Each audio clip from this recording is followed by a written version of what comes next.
Hello, warriors, and welcome back to Math and Myth. Today we are here with our next chapter called Trigonometric Ratios and Identities. Trigonometry in our syllabus is divided into is classified among four phases, I would say. चार parts में classify करी गई है, चार phases में classify करी गई है.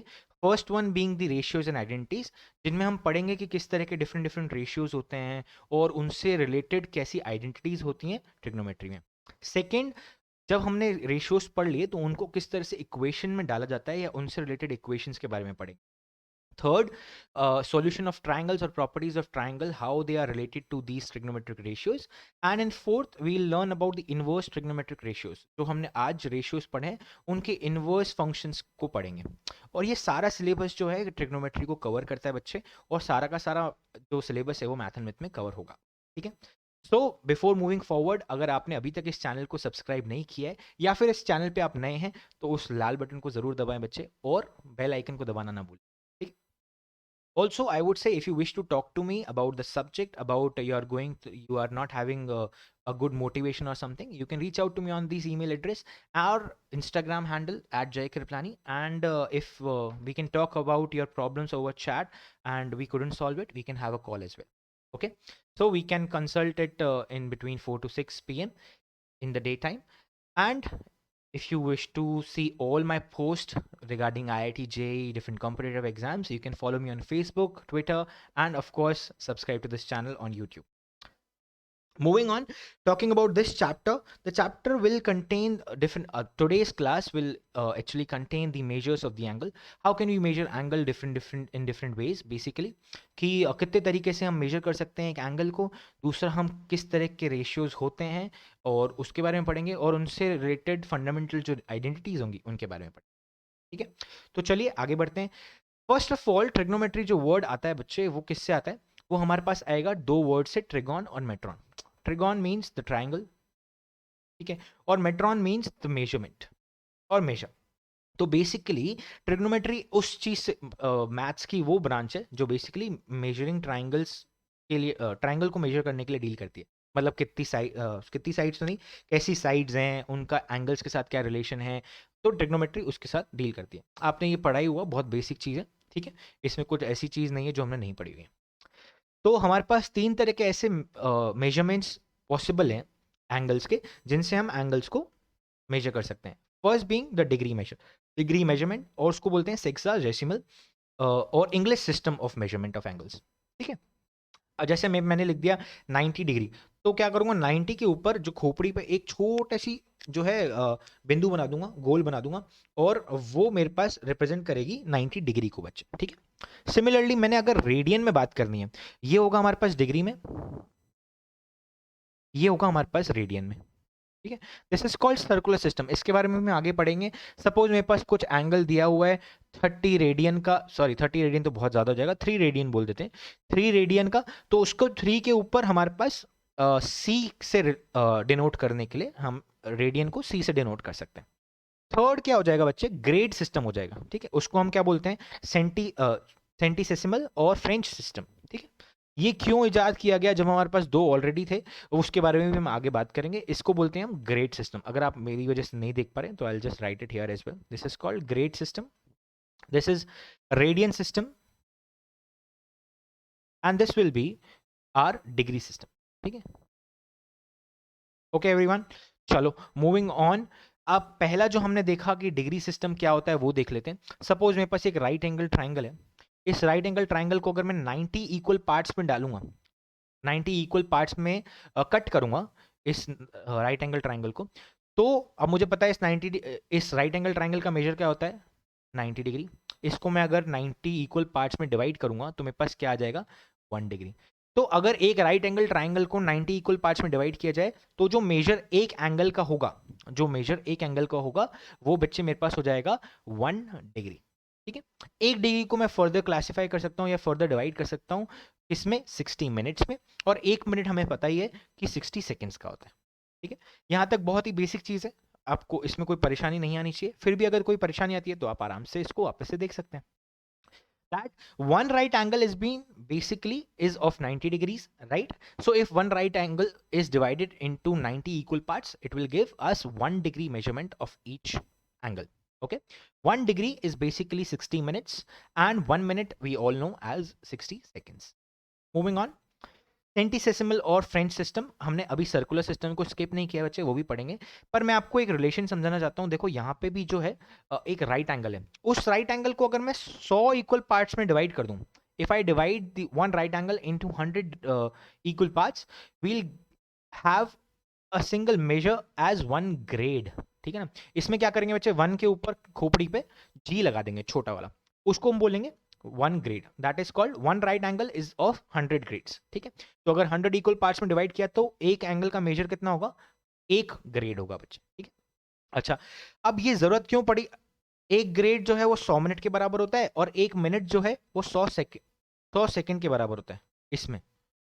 ठीक है बच्चे, तो एक ग्रेड क्या हो गया, 100 मिनट्स के बराबर होगा। अच्छा, ये मिनट्स वो वाले मिनट्स के बराबर नहीं है बच्चे, इसको हम सेंटीसिमल जो है मिनट्स ही बोलेंगे, दीज आर सेंटीसिमल मिनट्स।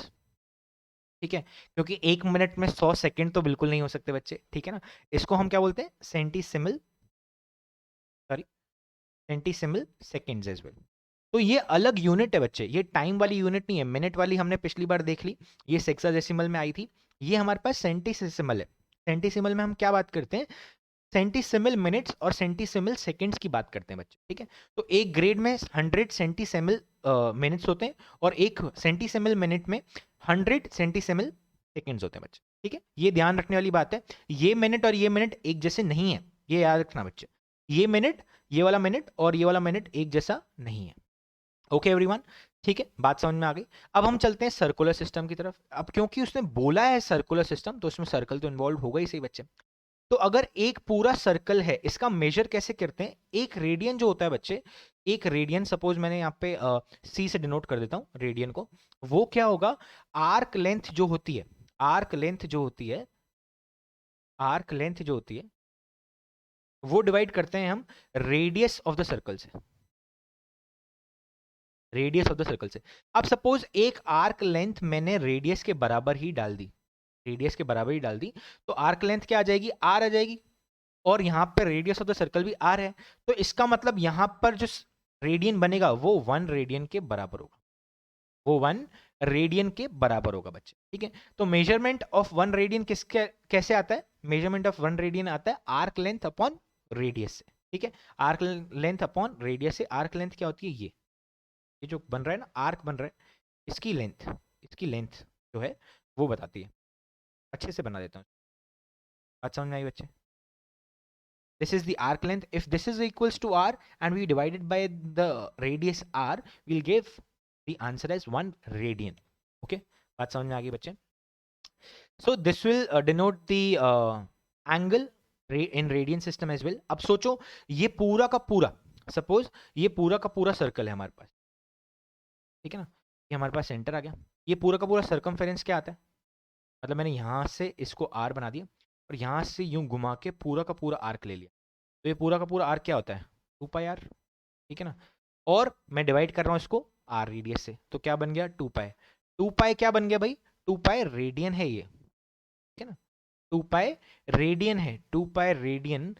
और मुझे पता है कि ये पूरा का पूरा मेजरमेंट डिग्री में कितना होगा, 360 डिग्री होगा कि नहीं, हम पूरा का पूरा घूम लेते हैं तो क्या हो जाता है, 360 डिग्री हो जाता है। इसका मतलब क्या हुआ, पाई रेडियन जो होगा वो 180 डिग्री के बराबर होगा। ठीक है, जब भी हम एंगल्स की बात करेंगे, रेडियन के ऊपर सी हम ओमिट कर सकते हैं बच्चे, ऑल दो ये कोई सही तरीका नहीं है, पर मैं आपको बोलूंगा कि हम जब एंगल्स की बात कर रहे हैं, ठीक है ना, अगर मैं बोल रहा हूं pi is equals to 180 degree, pi एक नंबर है, एक रियल नंबर है, पाई रेडियन एक मेजरमेंट है, एक मेजरमेंट है एंगल का, तो ये बात ध्यान रखने वाली है। ठीक है, ये वाली बात ध्यान रखने वाली है, that pi is not equals to 180 degree but pi radian is equals to 180 degree. फिर भी जब हम एंगल्स की बात करते हैं तो हम इस साइन को ओमिट कर देते हैं, हमने बोल दिया ना कि ये एंगल है, तो हम ऑटोमेटिकली समझ जाते हैं कि हाँ ये रेडियंस में ही है। ठीक है, अगर कोई यूनिट उसके सर के ऊपर नहीं लगी हुई। ठीक है, ओके एवरीवन, सो अब ये देखने वाली बात है, ये बहुत इंपॉर्टेंट नोट है, ये आप ध्यान रख लीजिएगा कि रेडियन क्या है, मेजर कर जो यूनिट है वो एंगल मेजरमेंट की यूनिट है बेसिकली। इसका मतलब ये नहीं है कि पाए जो है 180 डिग्री के बराबर है, पाए जो है रियल नंबर है, पाए के ऊपर अगर हम सी लगा देते हैं तो पाए रेडियंस बन जाता है। ठीक है, तो एक रेडियन में अगर आपको मेजर करना है एंगल, तो क्या करेंगे, आर्क लेंथ को डिवाइड कर देंगे हम रेडियस। बात समझ में आ गई बच्चे, आर्क लेंथ को डिवाइड कर देंगे हम रेडियस से। तो ये प्रेजेंटेशन है ही सही आपके पास, आप लेकिन फिर भी पेन एंड पेपर लेके बैठे बच्चे, कॉपी किताब लेके बैठे और जितने भी नोट्स हैं वो खुद बनाएं, सो दैट आप अच्छी तरह से उसको मेमोराइज कर पाएं, आप अच्छी तरह से अपने नोट्स को पढ़ पाएं लेटर ऑन भी। ये पीपीटीज तो मैं नीचे डाल ही दूंगा लिंक में, आपके पास टेलीग्राम ग्रुप का लिंक मिल जाएगा आपको, जितने भी रिसोर्सेज हैं वो मिल जाएंगे, पीपीटीज यहाँ पे मिल जाएंगी, वीडियोस यहाँ पे मिल जाएंगे आपको अलग अलग। तो उसके बारे में आपको सोचने की ज़रूरत है नहीं, पीपीटीज के बारे में या जो यहाँ पे लिख रहा हूँ उसके बारे में। पर आप जो है खुद के नोट्स भी बनाएं, वो प्रेफर करूंगा मैं आपको बोलना कि आप वो खुद के बने हुए नोट्स का आराम से याद होते हैं, ठीक है ना। अच्छा, इसके अलावा जितने भी लिंक्स हैं जहाँ पे मैं आपके लिए जो भी न्यूज़ आर्टिकल से शेयर करता रहता हूँ, वो आप देख सकते हैं, उनके लिंक्स भी आपके पास नीचे मिल जाएंगे। चलिए आगे बढ़ते हैं। सपोज अब जैसे मैंने राइट एंगल की बात करी, मैं यहाँ पे काट के ये क्यों लिखा हुआ है बच्चे राइट एंगल, बहुत सारे बच्चे गलत कर देते हैं, यहाँ पे 1 रेडियन लिखा होता है। 1 radian is not equals to 90 degree. First of all 1 radian नहीं होता है बच्चे, ठीक है ना। अभी हमने देखा पाई रेडियंस होते हैं हमारे पास कितने, किसके बराबर, 180 डिग्री के बराबर। पाई रेडियंस का मतलब क्या हुआ, पाई/2 रेडियंस होंगे ना 90 डिग्री के बराबर। अब पाई/2 सपोज अगर मैं पाई बोलता हूँ तो इसका मतलब 3.14 अप्रोक्सीमेटली मेरे पास जो है रेडियन आ जाएंगे। पर अगर मैं इसकी बारे में बात करूं तो ये हो जाएगा 1.57 रेडियंस, इसका मतलब, ठीक है ना। इसका मतलब क्या हुआ, ये हो जाएगा 1.57 रेडियंस, ठीक है ना। तो 1.57 रेडियंस होते हैं बच्चे 90 डिग्री के बराबर, 1 रेडियन नहीं होगा 90 डिग्री के बराबर। एक राइट एंगल, यस, एक राइट एंगल जो है वो 90 डिग्री के बराबर होगा, और वही एक राइट एंगल 100 ग्रेड्स के बराबर भी होगा, जैसे मैंने बताया।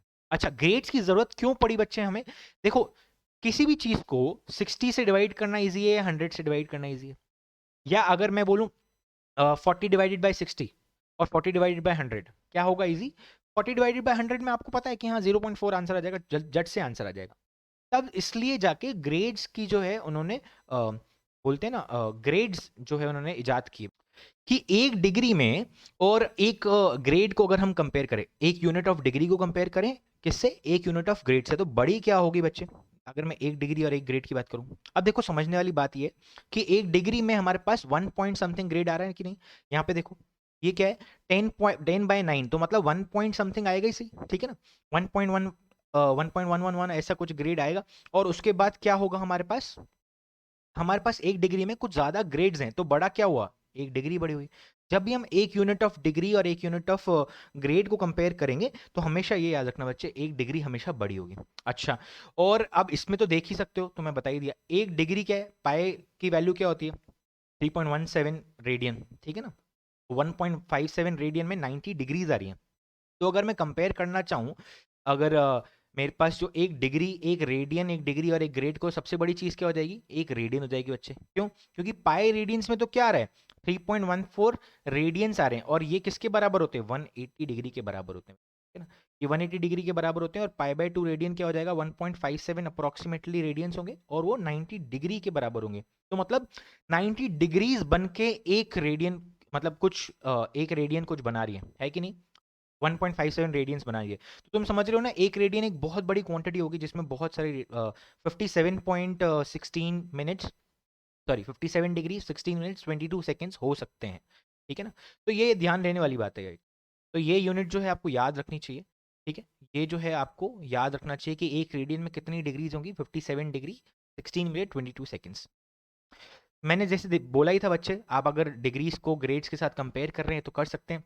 एक डिग्री में 10/9 ग्रेड्स होंगे, या फिर एक ग्रेड में 9/10 डिग्रीज होंगी। अच्छा, सपोज एक कॉमन हमने फॉर्मूला बताना है, तो वो क्या हो जाएगा, वो ये चीज हो जाएगी बच्चे, कि एक डिग्री क्या है, डिग्री/90, एक ग्रेड क्या है, G/100, और एक रेडियन क्या होगा, C/π/2 हो जाएगा बच्चे वो, C/π/2। तो इन सबको ही अगर कन्वर्ट करने की बात आई तो हम किसका फॉर्मूला का यूज कर सकते हैं, इस चीज का यूज कर सकते हैं। ये बहुत इंपॉर्टेंट है बच्चे, याद रख लेना दैट एनी डिग्री, जब सपोज आपके पास 45 डिग्री आ गया, ठीक है, 45 डिग्री है, और आपको बोलना है कि इसको ग्रेड्स में कन्वर्ट करो, ठीक है। नीचे 90 डाला, इक्वल्स टू ग्रेड कितना चाहिए, और नीचे आगे 100।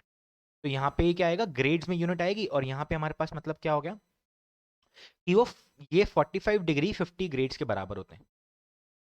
इसी को सपोज अगर मुझे बोलना है कि नहीं, मुझे तो क्या बोलते हैं, रेडियंस में कन्वर्ट करना है तो ठीक है, सी बाय ये रेडियंस में आएगा। अब इसमें क्या बोल रहा है, क्या बोलना चाहता है, 45 डिग्री है तो 2 यहाँ से आया और यहाँ पे आ गया हमारे पास ओके यहाँ पे देख लेते हैं 45/90 फिर से गया यहाँ से 2 और यहाँ पे आ गया तो 2 यहाँ पे भी लग जाएगा। यहाँ से हटा देते हैं, इसको 4 कर देते हैं, इसको हटा देते हैं, ठीक है गया। और यहाँ पे हमारे पास क्या आ गया, c इक्वल्स टू π/4। तो यहाँ पे रेडियंस कितने आ जाएंगे, π/4 आ जाएंगे बच्चे। तो ये ध्यान देने वाली बात है कि एक अगर हम बोलें कि 45 डिग्री किसके ग्रेड के बराबर होगी, 50 ग्रेड के, और वही कितने रेडियंस के बराबर होगी, π/4 रेडियंस के बराबर हो जाएगी, ठीक है। तो ये चीजें समझने वाली बच्चे। अच्छा एक सर्कल की बात करो, सपोज मेरे पास एक रेडियस है, ये कैसे आता है वो मैंने आपको ऑलरेडी बता चुका हूँ, पर फिर भी एक बार और देख लो। सपोज इस सर्कल का रेडियस है 1, ठीक है।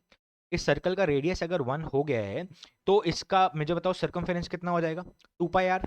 2πr में r1 है तो 2π रह जाएगा। अब सेमी सर्कमफेरेंस बोलूँ, सेमी सर्कमफेरेंस मतलब सेमी सर्कल का सर्कमफेरेंस अगर बात करूं तो क्या हो जाएगा वो पाई। तो इसका मतलब ये जो आर्क बनेगा, ये जो आर्क बनेगा ये वाला या नीचे वाला, ये पाई रेडियस पाई सेंटीमीटर्स का होगा या फिर पाई यूनिट्स का होगा। इधर हमने यूनिट्स नहीं बोली तो इसलिए यहाँ पे भी नहीं बोलते। पाई यूनिट्स का अगर हमारे पास है तो थीटा क्या है हमारे पास 180 डिग्री डिग्रीज में, ठीक है ना। और मुझे पता है कि इसको हम रेडियंस में लिखना है तो क्या आ जाएगा, यहाँ पे हमारे पास जो आर्क है वो है पाई का और रेडियस था 1, तो हमारे पास थीटा कितने रेडियंस का आ गया बच्चे, थीटा आ गया पाई रेडियंस। तो पाई रेडियंस किसके बराबर होते हैं, 180 डिग्री के बराबर होते हैं। तो एक रेडियन किसके बराबर हो जाएगा, 57 डिग्री 16 मिनट 22 मिनट सेकंड्स के बराबर, सॉरी 57 डिग्री 16 मिनट्स 22 सेकंड्स के बराबर हो जाएगा। ये बहुत इंपॉर्टेंट है बच्चे, याद रखना, ठीक है ना। और किसी भी चीज को कन्वर्ट करने के लिए हम इस फॉर्मूला को यूज करेंगे।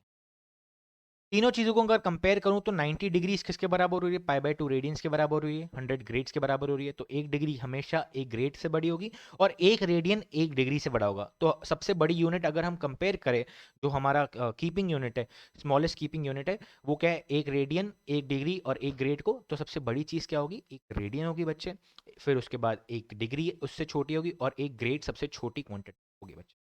तो these are some important, very important things जो हमें ध्यान रखनी है। चलिए फिर कुछ क्वेश्चंस कर लेते हैं बच्चे। So the first question says convert the angle 37/5 degrees in degrees, degree and minutes. तो बेसिकली डिग्री में दिया हुआ है पर डिग्री इन मिनट्स में चाहिए, ठीक है ना।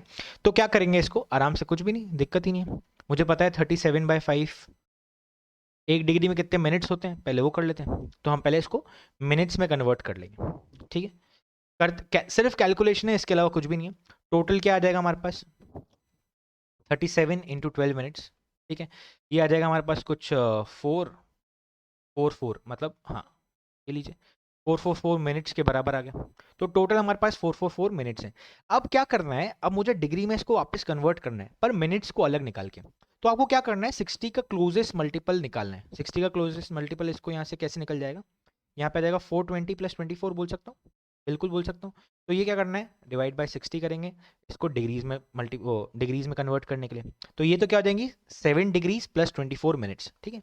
तो इसको मेरे पास क्या आ जाएगा, यहाँ पे मेरे पास आंसर 7 डिग्री 24 मिनट्स, सिंपल है, ठीक है। तो हमने एक पोर्शन लेना है जो 60 के आसपास का मल्टीपल हो, एग्जैक्ट मल्टीपल हो, और फिर उसमें जो भी मिनट्स बच जाते हैं उनको मिनट्स में कन्वर्ट कर देंगे, सिंपल। सेकंड ग्रेड मेजर बताना है जब हमारे पास डिग्री और मिनट में दे रखा है। तो सबसे पहले इसको क्या कर लो, मिनट में कन्वर्ट करके टोटल डिग्री में कन्वर्ट कर लो, ठीक है ना। तो जैसे ये लिखा हुआ है 20 डिग्री 15 मिनट्स। अच्छा इसमें 15 मिनट्स दिया हुआ है तो ये तो बहुत ईजी हो गया, हमें पता है 15 मिनट्स बेसिकली 60 मिनट्स के एक चौथाई है। तो इसको मैं ये भी बोल सकता हूँ 20.25 डिग्रीज, ठीक है ना, एक चौथाई। इसको बोल सकता हूँ एक डिग्री का चौथा पार्ट। तो यहाँ पे अगर मेरे पास ऑलरेडी आ चुका है बच्चे 20.25 डिग्रीज, तो उसके बाद मैं क्या बोल सकता हूँ, मेरे पास फॉर्मूला है हमारे पास, डिग्री को किससे डिवाइड करते हैं 90 से, ग्रेड्स मुझे चाहिए इनको किससे डिवाइड करते हैं 100 से। यहाँ पे कैलकुलेशन करी, ग्रेड्स में आंसर आ गया, ठीक है। जो भी आए आप आगे कर सकते हो, मेरे ख्याल से इतना तो अब हम कर ही सकते हैं, ठीक है। अब नेक्स्ट क्वेश्चन की तरफ चलते हैं। Degree measure of angle 70 grades आ गया बच्चे, ठीक है। अब मुझे इसको डिग्री में बताना है, तो फिर वापस से 70 ग्रेड्स दिए हुए हैं तो हमें किससे डिवाइड करना है 100 से। डिग्री चाहिए, किससे डिवाइड करते हैं डिग्री को, हमें 90 से, ठीक। तो ये तो बहुत ईजी हो गया मेरे ख्याल से। यहाँ पे हमारे पास डिग्री मेजरमेंट आ गया 63 डिग्री, ठीक है। तो इसी तरह से किसी भी चीज को आप कहीं पे भी कन्वर्ट कर सकते हैं बच्चे, कुछ भी मुश्किल नहीं है, ये बहुत जल्दी इसलिए हो गया क्योंकि बहुत ईजी है, ठीक है ना। आप आराम से इसकी प्रैक्टिस करते रहेंगे तो आप भी इतने ज़्यादा फ्लुएंट हो सकते हैं आराम से, ठीक है। चलो कुछ और क्वेश्चंस कर लेते हैं इसके बच्चे। अभी क्या बोल रहा है सॉल्यूशन में, फर्स्ट सॉल्यूशन बोल रहा है convert the following angles in radiance, ठीक है ना। अभी अभी देखा हमने क्या हुआ, 375 डिग्रीज दे रखे हैं, डिग्री दे रखी है तो किससे डिवाइड करेंगे, 90 से। रेडियंस में चाहिए तो 2c अपॉन पाई होता है, c चाहिए और पाई बाय 2 होता ही से यहाँ पे। तो यहाँ पे मेरे पास क्या आ जाएगा, c will be equals to 375 degrees और अपॉन 180 इंटू पाई, ठीक है ना। ये डिग्री डिग्री कैंसिल और यहाँ पे हमारे पास मेजरमेंट आ जाएगा pi into something something 2 point something आएगा, ठीक है। तो इसको हम कर सकते हैं इसलिए आराम से, इसमें कोई दिक्कत नहीं है, आराम से बिना परेशानी के कर सकते हैं। चलिए सेकंड क्वेश्चन की तरफ चलते हैं। क्वेश्चन नंबर 2 क्या बोल रहा है, क्वेश्चन नंबर 2 बोल रहा है a wheel makes 360 revolutions in 1 minute. मतलब एक पूरा टायर जो है एक पूरा जब चक्कर काटता है उसको एक रेवोल्यूशन बोलते हैं। एक मिनट में ये 360 रेवोल्यूशंस ले रहा है बच्चे, ठीक है। तो सपोज ये पूरा का पूरा टायर जब वापस अपने पॉइंट पे पहुंच जाएगा तो उसने कितना रेडियन का चक्कर मार लिया, अभी अभी बताया था 360 डिग्रीज। 360 डिग्रीज क्या होते हैं, 2 पाई रेडियंस होते हैं बच्चे, ठीक है। तो एक पूरे रेवोल्यूशन में उसने 2 पाई रेडियंस कवर कर लिए, तो ये 360 रेवोल्यूशंस ले रहा है, मतलब 360 इंटू 2 पाई रेडियंस ये कवर कर रहा है किसमें, एक मिनट में बच्चे, पर मिनट कर रहा है। Then how many radians does it turn in 1 second, तो एक सेकेंड में कितनी बार टर्न करेगा, कितने रेवोल्यूशंस लेगा बच्चे, ये पूछना चाह रहे हैं, ठीक है। कुछ नहीं करना, ये मिनट में सेकेंड में करने के लिए क्या करते हैं, डिवाइड बाय 60, दैट्स ग्रेट। तो 360 इंटू 2 पाई रेडियंस टू थाई सी अपॉन 60 पर सेकेंड के हिसाब से कर देंगे, तो ये हो गया हमारे पास 6, ये हमारे पास आंसर आ गया। 12 इंटू 2 दैट इज 24, तो ये आ गया 24 पाई, सॉरी हाँ सॉरी 12 ही तो है, 6 इंटू 2 है, 12 इंटू 2 नहीं है, 6 into 2 12 pi radiance in 1 second it will give, ठीक है ना। वो एक सेकेंड में 12 पाई रेडियंस मूव कर जाएगा बच्चे, रिवॉल्व कर जाएगा एक टायर जो है, ठीक है, एक व्हील जो है। बात समझ में आ गई बच्चे, इज इट क्लियर। अच्छा थर्ड देख लेते हैं, find the degree measure of the angle subtended at the centre of a circle of radius 100 centimetre by the arc length of 22 centimetre. ये सर्कल है, थोड़ा गंदा सर्कल है, मुझे माफ कर देना उसके लिए, ठीक है। और मुझे बोला गया है ये हमारे पास जो रेडियस है उसका 100 सेंटीमीटर है, और ये जो रेडियस है यहाँ पे भी होगा, जो आर्क लेंथ बना रहा है वो 22 सेंटीमीटर है। अभी भी बताया था theta will be equals to S by R. S क्या है, 22 सेंटीमीटर, आर क्या है, 100 सेंटीमीटर। आंसर क्या आ गया, 0.22 रेडियंस में। ये आया आंसर हमारा रेडियंस में बच्चे, आंसर पूछा किस में, डिग्रीज में, ठीक है। यही क्वेश्चन डिग्रीज में पूछा गया, तो कुछ नहीं करना। मुझे अभी भी बताया गया कि एक फॉर्मूला सर ने पढ़ाया था कि डिग्री हो तो हमें क्या करना होता है, 90 से डिवाइड करना होता है, और 2 बाय पाई के साथ हमारे पास रेडियंस आ जाते हैं, 0.22 रेडियंस आ जाएंगे। अब इसके बाद कोई ज़्यादा इतना कुछ है ही नहीं, 4.4 रेडियंस इन 9 टू 90 अपॉन, हाँ वही 4.4 इंटू 9 अपॉन पाई, ये हमारे पास आ जाएगा डिग्री मेजरमेंट, ठीक है ना। ये पाई रेडियंस थे, पाई रेडियंस रेडियंस कट जाएंगे, यहाँ पे आ जाएंगे हमारे पास degree, that's it. Is it clear everyone, बात समझ में आ गई। अब ये कैलकुलेशन देखो, ये सिर्फ कैलकुलेशन है। अच्छा एक पार्ट रह गया क्या, हाँ ये वाला पार्ट होमवर्क के लिए, ये तुम करके बताओ क्या करोगे। 15 सेकंड को पहले क्या करोगे, 15 मिनट को पहले क्या बनाओगे, डिग्रीज में बनाओगे, 5.25 डिग्रीज बन जाएगी, उसके बाद आगे कैलकुलेशन आराम से कर सकते रेडियंस में, ठीक है।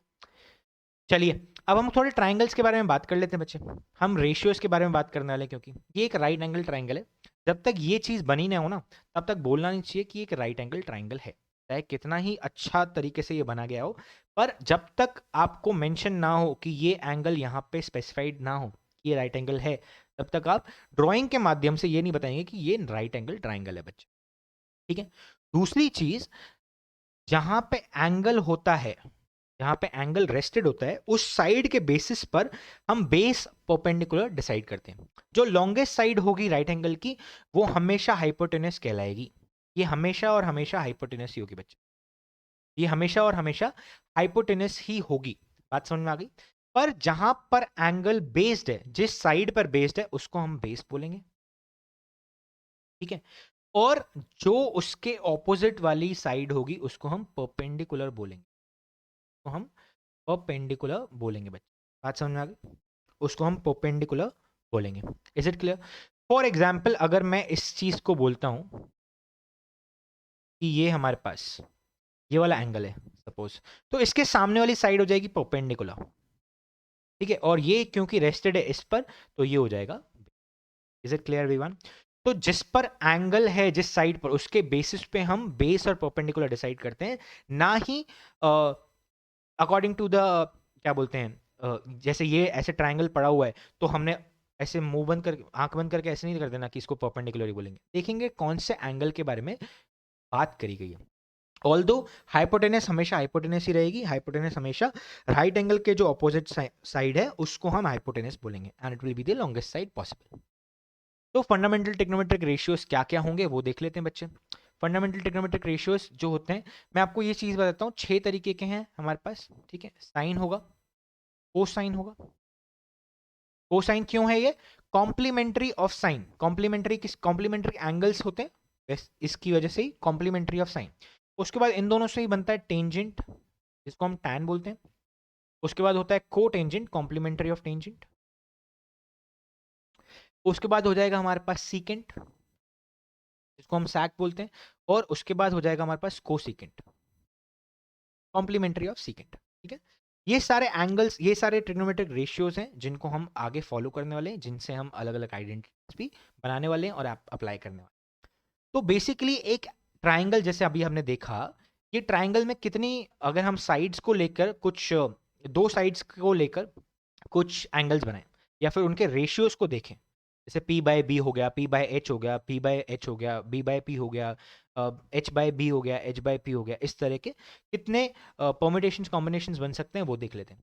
सबसे पहले मैंने लिख लिया जैसे P by H, perpendicular hypotenuse को हम बोलते हैं बच्चे साइन थीटा। एक राइट एंगल ट्राइंगल में अगर हमें दो साइड्स का रेशियो लेंगे तो उसको हम साइन थीटा से डिनोट कर सकते हैं, ठीक है। उसी तरह से जो दूसरा एंगल हो जाएगा, मेरे पास बोल सकता हूँ मैं P की जगह B ले लूँ, तो P की जगह अगर मैंने B ले लिया तो उसको बोल दूंगा मैं कोस साइन या फिर कॉस ऑफ थीटा, ठीक है। उसको मैं बोल दूंगा कॉस ऑफ थीटा या कोसाइन ऑफ थीटा। अच्छा, अब सपोज मैंने P बाय बी ले लिया, ठीक है, P बाय बी ले लिया, तो मेरे पास क्या बन जाएगा, टेंजेंट ऑफ थीटा या फिर बोल सकता हूँ टैन थीटा, ठीक है। अच्छा, इसी चीज को मैं ऐसे भी लिख सकता हूँ क्या, इन दोनों रेशियोज को अगर कंपेयर कर लूँ तो इन दोनों ही रेशियोज को मैंने P by H upon B by H भी बोल सकता हूँ। अच्छा, तो इसका मतलब क्या हो गया, tan theta will also be equals to sine theta upon cos. हुआ कि नहीं बच्चे? हो गया ना, ठीक है। अच्छा, और चलते हैं आगे। अगर मैं चलूँ अपने इसको उल्टा कर दिया, अगर मैंने B बाय पी कर दिया, तो क्या बन जाएगा मेरे पास, को टेंजेंट बन जाएगा या फिर बोलूंगा उसको कॉट थीटा। और इसी तरह से अगर मैं इसको B बाय एच और P बाय एच कर दूं बच्चे, तो क्या बन जाएगा वो कॉस थीटा अपन थीटा बन जाएगा। Is it clear? तो इस तरह से जब हम अलग अलग मैनिपुलेट करेंगे, इनको उल्टा सीधा करेंगे, तो हम और भी जो है ट्रिग्नोमेट्रिक रेशियोज निकाल सकते हैं। जैसे अगर मैंने अब इसको मैनिपुलेट करके H बाय पी कर दिया, तो क्या हो जाएगा, इसको मैं बोलूंगा कोसिकेंट थीटा। बात समझ में आ गई बच्चे? This is also equals to, अब आप देख सकते हैं क्यों क्या हो रहा है इसमें, ये किसके बराबर हो गया, 1/sin थीटा के भी बराबर हो गया। हुआ कि नहीं? इसके इसी को वापस मैंने उल्टा किया। अच्छा, इसी तरह से आप ये भी देख सकते हैं कि ये क्या हो गया, 1/tan थीटा भी हो गया। अच्छा, अगर ये 1/tan थीटा है तो इसको भी मैं क्या बोल सकता हूँ, 1 और थीटा बोल सकता हूँ, है कि नहीं?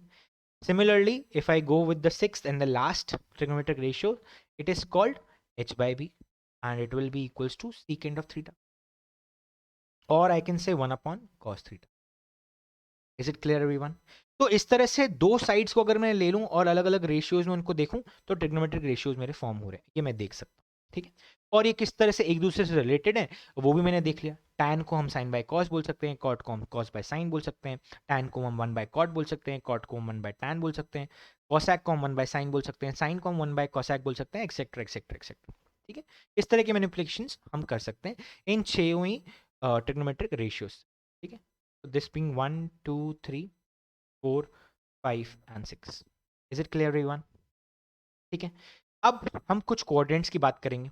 हम जब एक सर्कुलर सिस्टम में हैं, ठीक है, ये हमारे पास सपोज कार्टेशियन प्लेन है, कार्टेशियन प्लेन की बात कर रहा हूँ, ये एक्स एक्सिस है, ये वाई एक्सिस है, ठीक है भाई। ये एक्स एक्सिस है, ये वाई एक्सिस है। फर्स्ट क्वाड्रेंट में साइन कॉस टैन, ठीक है। अच्छा, यहां से लेकर यहां तक का मेजरमेंट क्या होगा बताओ, दिस इज 90 डिग्री। तो पहले 90 डिग्रीज में चाहे साइन कॉस हो, तो पहले क्वाड्रेंट में चाहे साइन कॉस हो, टैन कॉसैक हो, सैक कॉट हो, ये सारे के सारे क्या होंगे, पॉजिटिव होंगे बच्चे, पॉजिटिव होंगे। बात समझ में आ गई। अब हम इसमें क्या कर रहे हैं, आगे मैं बताऊंगा किस तरह से ये पॉजिटिव नेगेटिव होते हैं। पर सेकंड क्वाड्रेंट में हमारे पास सिर्फ साइन और कोसैक, क्योंकि एक दूसरे के रेसिप्रोकल होते हैं, दोनों पॉजिटिव रहेंगे, बाकी सारे नेगेटिव रहेंगे, बाकी सारे के सारे नेगेटिव रहेंगे। यहाँ पे सारे के सारे पॉजिटिव हैं, ठीक है ना, ऑल पॉजिटिव। अच्छा, थर्ड क्वाड्रेंट में हम जैसे ही आए तो यहाँ पे टैन और उनका रेसिप्रोकल क्या होता है, कॉट, ये दोनों ही क्या हो जाएंगे हमारे पास, पॉजिटिव होंगे, बाकी सारे रेशियोज जो है ट्रिग्नोमेट्री के वो नेगेटिव होंगे। कैसे आएंगे मैं बताऊंगा बच्चे, डोंट वरी, अभी ये बात याद करने की है। और यहाँ पर लास्ट में क्या बच गया हमारे पास, कॉस और सीकेंट बच गए, ठीक है ना। ये थीटास जो होंगे, ये रेशियोज जो होंगे वो पॉजिटिव होंगे, बाकी सारे जितने भी रेशियोज हैं वो नेगेटिव रहेंगे बच्चे। तो 90 से लेकर 180 तक हमारे पास जितने भी मेजरमेंट्स होंगे उसमें साइन और कसाक जो होंगे पॉजिटिव होंगे बच्चे। उसके बाद 180 से लेकर 270 तक हमारे पास टैन और कॉट के जितने भी मेजरमेंट्स होंगे, डिग्रीज में बात कर रहा हूँ, वो पॉजिटिव होंगे बच्चे। और 270 से 360 डिग्रीज तक कॉस और सेक के जितने भी मेजरमेंट्स होंगे वो पॉजिटिव होंगे, बाकी सारे नेगेटिव होंगे, ठीक है। अब मुझे रेडियंस में बता दो, रेडियंस में क्या बोलूंगा मैं इनको, रेडियंस में क्या करूंगा बच्चे इनको, ओ मुझे कलर चेंज नहीं करने दे रहा, कर देते हैं। रेडियंस में क्या हो जाएगा, ये हो जाएगा पाई बाय टू, जीरो से लेकर पाई बाय टू तक, ये हो जाएगा पाई बाय टू से लेकर पाई तक, ये हो जाएगा पाई से लेकर 3 पाई बाय टू तक, और ये हो जाएगा 3 पाई बाय टू से लेकर 2 पाई तक, ठीक है। ये रेडियंस में, रेडियंस के मेजर में जैसे जैसे हम आगे बढ़ते जाएंगे ये पॉजिटिव नेगेटिव आगे रिस्पेक्टिवली रेशियोज अपने साइन चेंज करते जाए। इज इट क्लियर एवरीवन, बात समझ में आ गई, ठीक है। तो यही चीज यहाँ पे लिखी हुई है, all sine all positive, sine cosec positive, tan cot positive, cos sec positive. इसको याद करने का एक ट्रिक भी है, ऑल स्टूडेंट्स टेक कॉफी।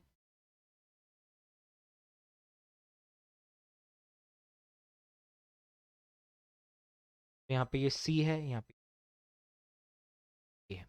तो इन चारों क्वाड्रेंट्स के लिए आप ये कर सकते हैं, all student take class, all student take coffee, कुछ भी बोल सकते हो। ऐसे करके हम जो है क्वाड्रेंट्स में कौन कौन से ट्रिग्नोमेट्रिक रेशियोज पॉजिटिव रहेंगे वो देख सकते हैं, ठीक है बच्चे। इसी के बेसिस पे कुछ क्वेश्चंस कर लेते हैं जो हम अभी तक हमने पढ़े। और वो बोल रहा है कि show that 1 plus cot theta plus cosec theta into 1 plus this जो भी लिखा हुआ है ये इक्वल टू 2 है, ठीक, ठीक है। मल्टीप्लाई कर देते हैं, किस तरह से मल्टीप्लाई करेंगे, 1 plus tan theta minus sec theta, ये तो आ गया, plus cot theta, cot into tan एक दूसरे के रेसिप्रोकल है तो क्या आ जाएगा, 1 आ जाएगा बच्चे। कॉट इंटू सैक, कॉट क्या होता है, कॉट क्या होता है देखो, कॉट होता है हमारे पास cos theta upon sine theta, और हमारे पास सैक क्या होता है, सैक हो गया हमारे पास 1 अपॉन कॉस थीटा। अगर इसको मल्टीप्लाई करूंगा तो क्या आ जाएगा, 1 upon sine theta, 1 upon sine theta क्या होता है, कॉसैक थीटा होता है बच्चे। तो ये बेसिकली क्या लिखा हुआ है, cot into sec minus cosec theta आ गया, ठीक है जी। प्लस अब कॉसैक थीटा से मल्टीप्लाई किया तो cosec theta plus cosec into tan, तो भाई टैन क्या होता है, टैन होता है साइन अपॉन कॉस, और इसको मल्टीप्लाई कर दिया 1 अपॉन साइन से, कोसैक 1 बाय साइन ही होता है तो ये साइन गया, ये आ गया हमारे पास sec थीटा, तो ये कोसैक इंटू टैन ये हो गया हमारे पास sec थीटा, और plus minus cosec into sec, ठीक है। तो ये क्या बन गया हमारे पास, 1 upon sine into 1 upon cos, यही होगा बच्चे, 1 upon sine into 1 upon cos हो गया। तो ये बोल सकता हूँ, इसको मैं अभी इसी को ऐसे ही लिख देते हैं, cosec theta into sine theta to sec theta, या अपॉन कॉस थीटा लिख, जगह नहीं है, मैं सिर्फ अभी लेफ्ट हैंड साइड को मैनिपुलेट कर रहा हूँ। तो ये गया, ये भी गया, ठीक है। अब बचा क्या, 1 plus tan theta plus cot theta minus cosec theta sec theta, यही बचा है, ठीक है। और एक प्लस 1 और बचा है, तो ये तो हो गया 2। अब इन दोनों को देख लेते हैं, ये क्या लिखा हुआ है, टैन प्लस कॉट लिखा हुआ है, अच्छा जी, टैन प्लस कॉट लिखा हुआ है तो इसको भी देख लेते हैं कैसे होगा। ये क्या लिखा हुआ है, sign theta upon cos theta plus cos theta upon sine theta minus यहाँ पे लिखा हुआ है 1 upon sine theta cos theta. इनको मैनिपुलेट किया जब तो ये क्या आ जाएगा, sign square theta plus cos square theta upon sine theta cos theta. अब पहले पढ़ के आ चुके हैं बच्चे हम, sign square theta plus cos square theta क्या होता है, 1 के बराबर ही होता है। तो ये 1 ही तो यही तो बना हुआ है। तो एक तो अब क्या आ गया आंसर हमारे पास, 2 आ गया। यही चीज़ यहाँ पे राइट हैंड साइड पे लिखी हुई है। ठीक है, तो मैनिपुलेट करने वाली बात है, सारा का सारा चैप्टर जो है ये मैनिपुलेशंस के ऊपर ही, किस तरह से आप कैसे रेशियोज को किस तरह से मैनिपुलेट कर सकते हैं और आंसर निकाल सकते हैं, और ऐसे चलते चलते ही आपका जो चैप्टर खत्म हो जाएगा। ठीक है, तो अब वो बोल रहा है कि यार if tan of theta is equals to a by b then prove that this is equals to this। चलिए ठीक है, वापस से लेफ्ट हैंड साइड को पकड़ लेते हैं। मैंने क्या किया, लेफ्ट हैंड साइड को पूरी तरीके से cos से डिवाइड कर दिया।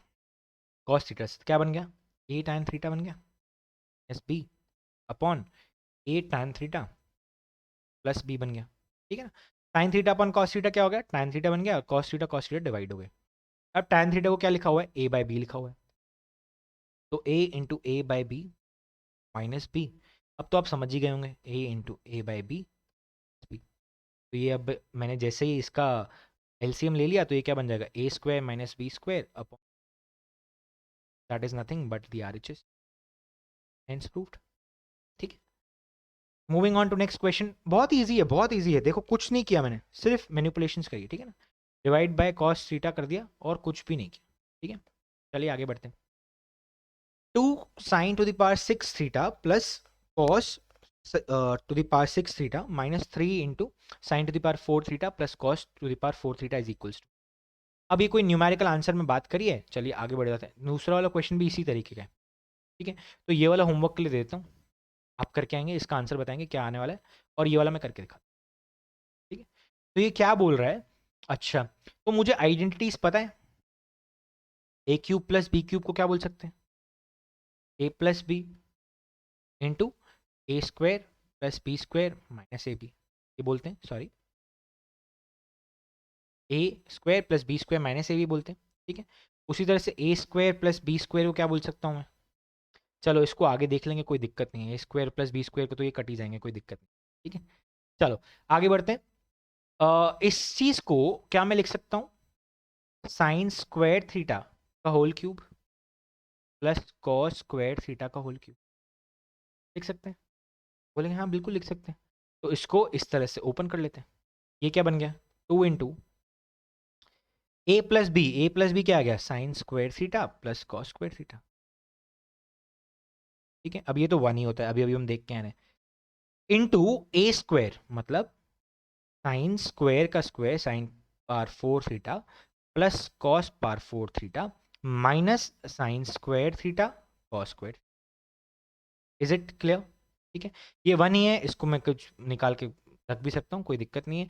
यहाँ से वैल्यू क्या आ गई हमारे पास, और माइनस में हमारे पास पड़ा है minus 3 sign power 4 theta minus 3 cos power 4 theta. तो क्या ये 1 इसको मैं निकाल दूं तो ये 2 सबसे मल्टीप्लाई हो जाएगा, ये 2 हो गया, ये भी 2 हो गया, ये भी 2 हो गया। अब ये 2 वाले तो हो जाएंगे माइनस में, तो ये माइनस का साइन बाहर, बचा क्या, sign power 4 theta minus sorry plus cos power 4 theta minus 2 sign square theta cos square theta. कुछ कुछ दिखने को मिल रहा है, बिल्कुल दिखने को मिल रहा है। क्या बच गया हमारे पास, माइनस का साइन जो है ये तो आ गया बाहर, और यहाँ पे हमारे पास आंसर क्या आ गया, ए स्क्वायर दिख रहा है, यहाँ बी स्क्वायर दिख रहा है, यहाँ माइनस 2 ए बी दिख रहा है कि नहीं दिख रहा है, बिल्कुल दिख रहा है। तो यहाँ पे क्या आ गया, sine square theta minus sorry हाँ sine square theta minus cos square theta का होल स्क्वायर। बिल्कुल सॉरी, ये तो प्लस ही है, ये भी प्लस ही है। इसका स्क्वायर दिख रहा है कि नहीं दिख रहा है, बिल्कुल दिख रहा है। तो यहाँ पे आंसर क्या आ गया हमारे पास, -1 आ गया, तो -1 आंसर आ गया। ठीक है, तो हो सकता है इस क्वेश्चन में क्या पहले कुछ लिखा हो, 14 या कुछ ऐसा लिखा हो, तो यहाँ पे इस एक्सप्रेशन की वैल्यू तो -1 ही आ रही है भाई, कोई गलती तो नहीं करी है हमने मेरे ख्याल से। 2 into this is always equals to this, no problem. हाँ जी, ठीक है ना, A cube plus B cube बिल्कुल सही लिखा है, माइनस ए भी सही लिखा है, तो ऐसी कोई दिक्कत नहीं है, आंसर -1 ही आएगा बच्चे। तो बेधड़क आप जो है -1 लिख सकते। चलिए आगे बढ़ते हैं। अब ये क्वेश्चन जो है सेम है यार, इस क्वेश्चन को कुछ करने की जरूरत नहीं है, आराम से वापस से आप कर सकते हो, सिर्फ मैनिपुलेशंस हैं वो आप देख सकते हो। चलो एक और क्वेश्चन करते हैं। ये जेई मेंस में आया हुआ है, ठीक है, 2014 में आया हुआ है, ज़्यादा रिसेंट नहीं है पर अच्छा क्वेश्चन है। अगर एफ के of x is equals to this, expression है जहां जहां पे के की वैल्यू चेंज होती जाएगी वहां पे यहाँ पे ट्रिग्नोमेट्रिक रेशियोज में भी के की वैल्यू पावर्स जो है चेंज होती है, x where x is a real number, ठीक है, और के जो है वो ग्रेटर देन इक्वल्स टू 1 है भाई। तो अब वो पूछ रहा है F of 4x minus F of 6x का बता दो वैल्यू। एफ ऑफ 4x पहले लिख लेते हैं 1/4 इंटू, ये कुछ नहीं पागल बना रहे और कुछ नहीं कर रहे, क्वेश्चन को किस तरह से इतना मुश्किल दिखाना कैसे वो दिखा रहे और कुछ नहीं कर। अब ये सेम क्वेश्चन आगे कि नहीं, सिर्फ इसमें जो आगे के सपोज जो कोफिशिएंट्स हैं वो डिफरेंट हो गए, करना तो वही काम है यार अभी भी। ये जो लिखा हुआ है उसको क्या बोल सकता हूँ 1/6। अभी अभी देखा यहाँ पे आ जाएगा sine square plus cos square, ठीक है, अंदर क्या बन जाएगा साइन की पावर 4 प्लस कॉस की power 4 minus sine square cos square, है कि नहीं, यहाँ से ये बन जाएगा। अच्छा ये तो है 1 हमारे पास, कोई दिक्कत ही नहीं है। यहाँ से हमारे पास क्या आ गया, साइन 1/4 1/6 माइनस करना है, ठीक है ना, 1/4 में से 1/6 माइनस करना है, तो क्या बच गया हमारे पास 1/4 minus 1/6, that would be equals to 1/12, ठीक है। तो ये 1/12 sine power 4 sorry sine power 4 plus cos power 4, और यहाँ पे माइनस माइनस ये हो गया तो प्लस, यहाँ पे हमारे पास आ जाएगा 1/6। 1/6 को क्या बोल सकता हूँ 2 साइन स्क्वेयर कॉस, ठीक है। यहाँ से फिर से मेरे पास क्या बन गया 1/12 into sine square plus cos square का whole square, that is equals to 1/12 विल। तो बिल्कुल सिमिलर क्वेश्चन, बिल्कुल सेम क्वेश्चन, बट बस क्या हुआ जेई मेंस ने थोड़ा सा इसको मैनिपुलेट कर दिया, सिर्फ थोड़ा सा इसको घुमा के प्रेजेंट कर दिया और कुछ नहीं, बाकी आंसर आराम से आ गया, क्वेश्चन बहुत easy. So that's it for today, guys. Thank you very much. If you still need some help over your studies or over your preparation, you need some guidance, so you can reach out to me on this email address. आप मुझसे इस email address पे contact कर सकते हो, मेरा Instagram handle पे consult कर सकते हो, मेरे साथ बात कर सकते हो, and we will surely have a solution for whatever problem you have. Okay. Apart from that, you can also follow me on social media platforms. On Facebook, I'm there at Math and Myth, and on Twitter at Math and Myth, and also on this channel. If you are new and you haven't subscribed it yet, go hit the subscribe button and don't miss any updates by clicking the bell icon as well. So that's it for today, guys. Thank you very much. Don't forget to share, comment, and share this video. And I'll be meeting you with another lecture of this chapter. So